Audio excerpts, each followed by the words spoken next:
Cordial saludo. Estoy muy agradecido de poder participar en este importante evento. El tema que nos trae es construcción del concepto impacto ambiental como insumo para estudiar el SROI en el sector caficultor.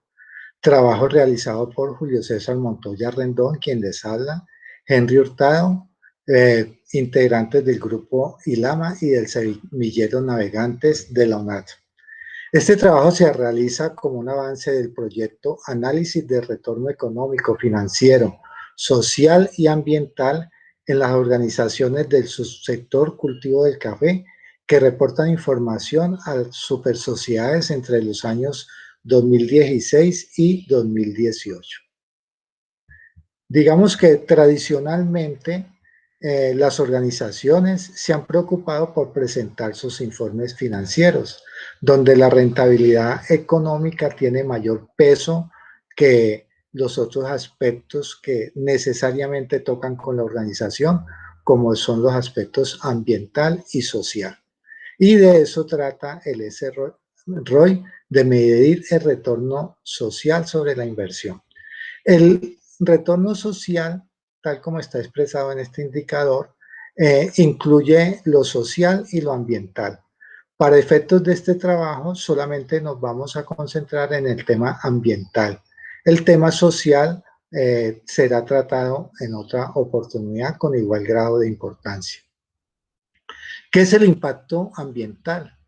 Es la alteración del entorno por causa de la actividad humana, lo que significa una transformación del medio ambiente. Dentro de ese impacto ambiental, pues es importante tener en cuenta tres dimensiones: la importancia, el significado y la magnitud, que van a estar expresadas implícitamente en el transcurso del desarrollo de esta presentación, porque toda actividad humana, aún la que desempeñamos en nuestros hogares, genera impactos ambientales. Y teniendo ya claridad sobre lo que es un impacto ambiental, es conveniente mirar cuáles son los aspectos a tener en cuenta a la hora de evaluar un impacto ambiental. ¿Sí? Es tratar de dar un valor a ese impacto causado al medio ambiente, ya sea de un proyecto, una actividad económica, un sector, entre otros, o una organización. Digamos que la principal dificultad para hacer esta evaluación es el contrapunteo que hay entre lo objetivo y lo subjetivo. Lo ideal sería que este tipo de evaluaciones se hicieran de manera objetiva, pero no podemos negar el sesgo que siempre está allí y nos lleva a apreciaciones subjetivas. Y más cuando se trata de una percepción. Entonces, tendremos que luchar para contrarrestar los efectos que necesariamente se dan a causa de la subjetividad. Para ello, digamos que hay que tomar unos criterios sobre la información que vamos a obtener para calcular esa evaluación. Uno es la fiabilidad, que la información que tengamos sea confiable, de fuente segura, que sea una información completa, que se tenga una precisión en cuanto al momento en que se tomaron esas mediciones o esa información, ya sea en un momento dado para una investigación transversal o en un lapso de tiempo que sería para una investigación longitudinal.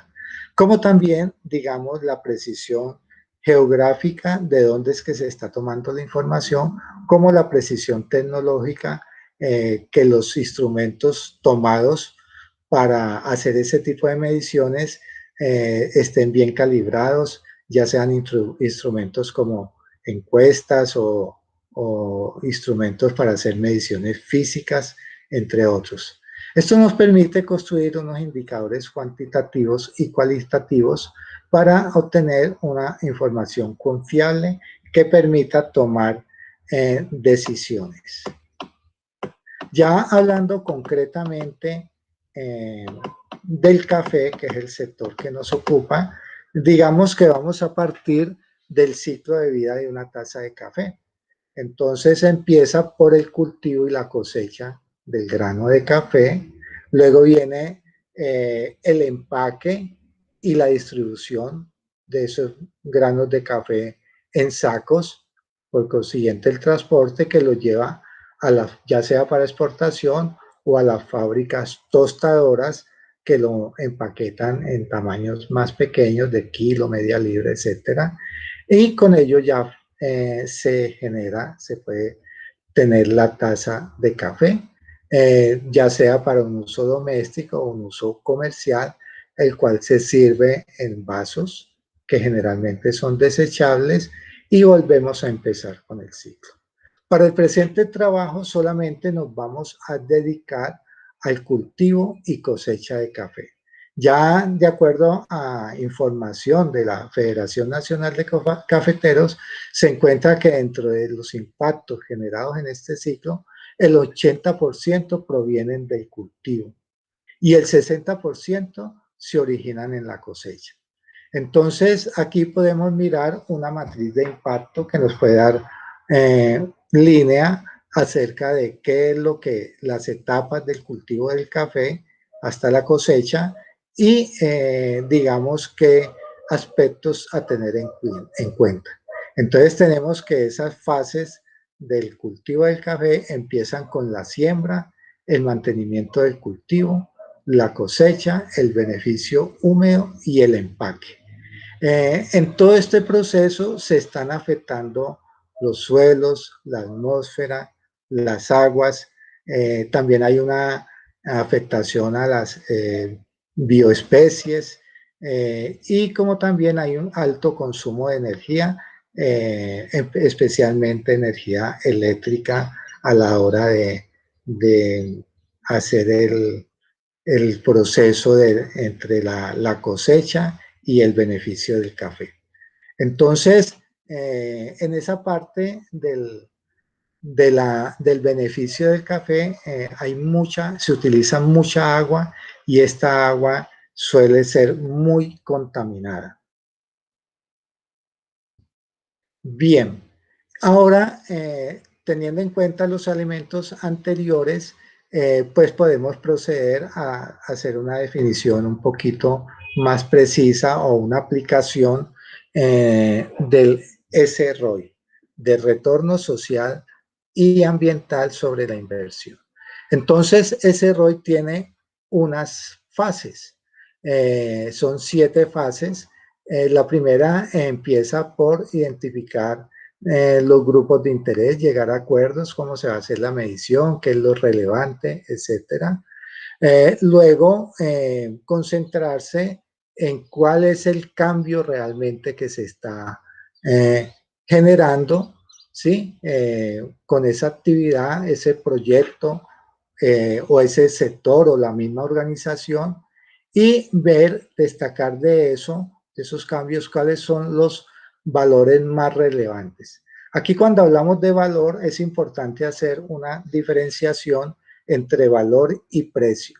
Es como calcular el SROI nos lleva como a traducir el valor, que muchas veces no necesariamente es económico, a precio, o sea, en unidades monetarias, lo cual no siempre es viable. Entonces, si consideramos de que eso no es viable, pues apelamos a categorías cualitativas y de todas formas se puede presentar el informe de gestión ambiental.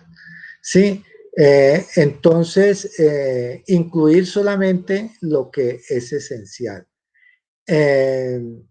No hacer reivindicaciones inexactas, ¿sí? Porque muchas veces pretendemos decir que nuestro impacto ambiental es muy positivo, que nuestras medidas de mitigación son muy efectivas, pero esto hay que colocarlo en sopesarlo de una manera muy razonable. Obviamente que allí se diría que hay que ser muy transparente y verificar toda esa realidad que se ha estudiado. Digamos que una vez se ha concertado con los grupos de interés el proceso de capturar esta información, concentrémonos en la etapa 2, mediante el mapa de impactos, ¿sí? Donde como insumo para las siguientes fases de la medición. Entonces empieza por mirar las actividades, ¿sí? Que se está realizando ya sea mediante el proyecto, la organización, un sector económico, como en nuestro caso el del café. ¿Cuáles son los recursos que se requieren para llevar a cabo esa actividad, o sea, las entradas, y cuáles son las salidas que genera este proceso? ¿Sí? Dentro de esas salidas identificamos los beneficios y a quién está afectando positivamente, pero finalmente el impacto lo medimos cuando tomamos los beneficios y le restamos o lo equilibramos o lo contrastamos con los prejuicios, o sea, con las afectaciones que haya sufrido el ambiente. Finalmente, esto lo reducimos en el indicador que hemos venido diciendo, que es el SROI, que se calcula el valor actual del impacto, ¿sí? Que tenemos acá, sobre el valor de los inputs o la inversión total. Entonces, eso básicamente, de eso se trata esta construcción conceptual para nosotros poder seguir desarrollando nuestro proyecto de investigación. Quedamos atentos a sus observaciones y muchas gracias por la oportunidad.